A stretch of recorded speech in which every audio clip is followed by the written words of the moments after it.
Ninakusalimu kupitia jina kuu la Yesu Kristo, jina lipitalo majina yote. Uko nami Madam RD. Ninakuomba tuwe sote mwanzo mpaka tutakapohitimisha kipindi hiki.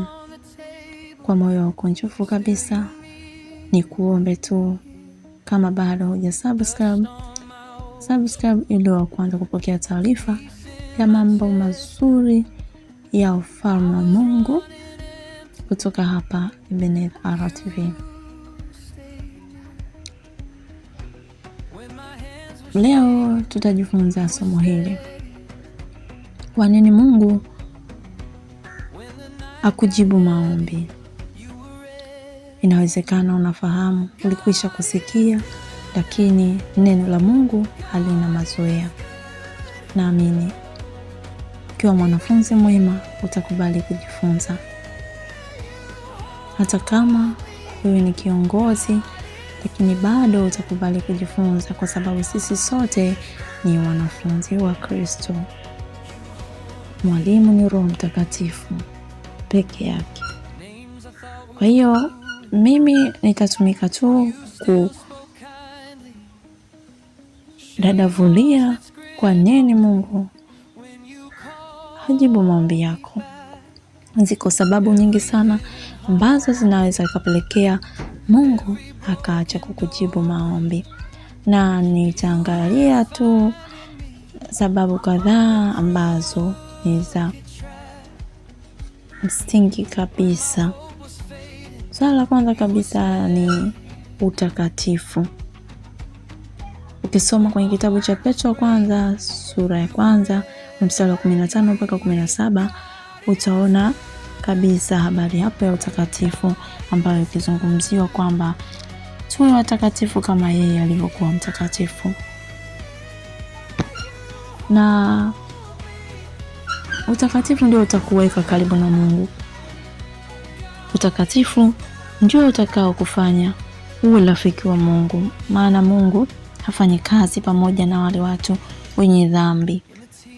Sasa ukiwa mtu ambaye hauko na utakatifu, unajitenga na Mungu.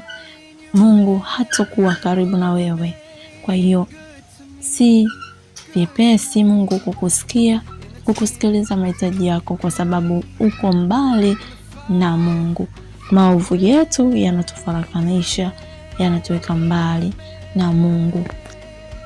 Kwa hiyo uovu, dhambi ni mambo ambayo yanatutenga mbali na uso wa Mungu. Pia jambo lingine ni imani. Imani ni mkono wa kupokelea. Imani ni uhakika. Imani ni bayana ya mambo yasiyoonekana, tena ni uhakika wa mambo yasiyoonekana yatarajiwayo. Hiyo unaweza kuipata kwenye Waebrania 11 ule mstari wa kwanza. Neno la Mungu linasema, basi imani ni kuwa na hakika ya mambo yatarajiwayo, ni bayana ya mambo yasiyoonekana. Tunaona kabisa kumbe imani ni kuwa na hakika ya mambo yatarajiwayo, ni bayana ya mambo yasiyoonekana. Kwa hiyo ukiwa na imani, hata Mungu anaona kabisa huyu mtu ana imani na mimi. Ndio maana amenijia, ndio maana amenifuata, ndio maana amenitafuta, anatamani nimjibu. Kwa hiyo akiona una mashaka, una sita, neno la Mungu linasema waoga na wasioamini wote wataangamizwa kwenye ziwa la moto. Moyo wako ukiwa na hofu na mashaka, Mungu hawezi kukufurahia. Moyo wako ukiwa na uoga na mashaka, Mungu hawezi kukufurahia. Kwa hiyo jambo zuri kabisa ni la kwanza ni utakatifu. Imani hiyo itakupelekea Mungu akujibu maombi yako. Sasa kuna utaratibu ambao nilikuta nimeuandaa, ambao nikapangilia kabisa vizuri, ili kusudi wewe unayesikia popote ulipo utaelewa vizuri. Namna ya kuomba Mungu akusikie. Sasa nina kufundisha namna ya kuomba Mungu akusikie. Hapa tumezungumzia kwa nini Mungu hajibu maombi yako. Sasa tunazungumza kwamba namna ya kuomba Mungu akusikie, asikie hayo maombi yako. Kama tulivyosema, jambo la kwanza, utakatifu. Unatakiwa ujitakase. Unapokuwa unamwendea Mungu, anza kuomba toba. Mwambie Mungu, nisamehe, nirehemu, nimekosa, nisamehe, ni mtoto wako. Kili kwamba wewe ni mkosefu, umekosea, si mtakatifu, ili kwamba unitengenezee mazingira ya kuwa karibu na Mungu.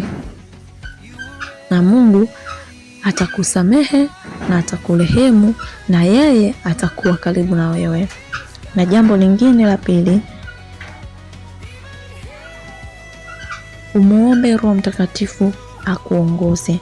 Mwambie Roho Mtakatifu, na kuhitaji uniongoze, maana mimi siwezi kuomba peke yangu, siwezi kufanya vizuri. Ninaomba niongoze niweze kuomba ipasavyo, niongoze niweze kuomba vyema. Roho Mtakatifu atakuongoza, maana Roho yeye yule anajua kutuombea ipasavyo, anajua kutuombea kwa namna isiyoweza kutamkika. Hapo ukisoma kwenye kitabu cha Warumi sura ya 8 mstari wa 26 utapata habari za Roho Mtakatifu. Jambo lingine ambalo ni la muhimu kabisa na unatakiwa ulifanye, muabudu Mungu. Muabudu Mungu. Mwambie Mungu, wewe unastahili kuabudiwa. Wewe peke yako ni Mungu. Umeumba mbingu na nchi. Angalia matendo makuu ya Mungu aliyoyafanya kwenye maneno yake matakatifu. Angalia mitume na manabii alivyowatendea. Angalia yale aliyokutendea katika maisha yako. Mtukuze yeye. Mwambie hakuna kama wewe. Peke yako umetukuka. Wewe ndiye Mungu. Unastahili heshima na utukufu. Tamka sifa za Mungu. Angalia ameumba mbingu pasipokuwa na nguzo. Sisi watu tunaweza kuweka nguzo kukisimamisha kitu, lakini yeye akaumba mbingu bila nguzo. Ameumba dunia. Ameumba wanadamu. Ameumba wanyama. Kila kitu kakiumba yeye. Msifu Mungu, mtukuze Mungu, maana Mungu anapenda kusifiwa, anapenda kuketi kwenye sifa. Unaweza ukasoma kwenye kitabu cha Zaburi 22 mstari wa 3 mpaka 5. Utapata kifungu hapo cha Mungu anapopenda kusifiwa. Sasa jambo ambalo linalotakiwa lifuate hapo ni jambo hili ambalo ni la msingi tena. Ni wakati huu sasa umeshamaliza kumsifu Mungu, peleka hitaji lako mbele za Mungu. Mwambie, Baba, nimekuja. Mathayo 7 mstari wa 7 umesema, ombeni nanyi mtapewa. Niko kwako ninakuomba, ninayo mahitaji mengi na hili ninalileta kwako, naomba unisikie, nisaidie hapa, siwezi. Umeahidi hautaniacha. Tamka maneno ya Mungu, omba kwa neno la Mungu, mueleze Mungu shida yako inayoeleweka. Usimueleze Mungu shida yako mbili. Unamweleza Mungu, nataka hela, nataka gari, nataka nyumba, nataka mtoto, nataka hiki na hiki. Yote unamuelezea Mungu. Haya ndugu zako yote unafuuliza, unamuelezea mambo mengi. Si kwamba Mungu hawezi kujibu yote, lakini muombe, mwambie kwa utaratibu sawa sawa na neno lako. Umesema hiki nahitaji, hiki ninataka, naombea hili, ponya taifa langu. Angalia, wewe umesema mwenye haki wangu mmoja akijinyenyekeza na kuacha wenye haki wangu akijinyenyekeza na kuacha njia zao mbaya, utaiponya nchi yako. Mungu, ponya nchi yetu. Mweleze Mungu. Mweleza Mungu. Mungu atasikia, kwa sababu ulishaketi katikati ya sifa, alishakuwa karibu na wewe, msogelea Mungu, na wewe Mungu atakuwa karibu kukusikiliza. Sasa ukimaliza, ambalo ni jambo watu wengi sana ungisahau, ni shukrani. Anza kumshukuru Mungu. Mshukuru Mungu, mwambie asante Yesu. Nashukuru kwa sababu maombi yangu umeyasikia, dua zangu umezisikia. Hautaniacha, utanitetea tu, utanipigania tu, utanisaidia tu. Nashukuru, nina imani na wewe. Mwambie Mungu asante, mtukuze Mungu, mwinue Mungu.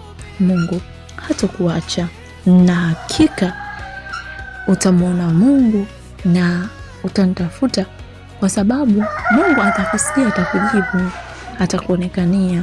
Si maombi tulivyozoea, una muda umefika kwenda kulala, unakimbia tena unaomba ndani ya neti, unasema Mungu nisikie, nilinde usiku huu, nipiganie, nitunze, nifunike kwa damu yako, amina, umelala.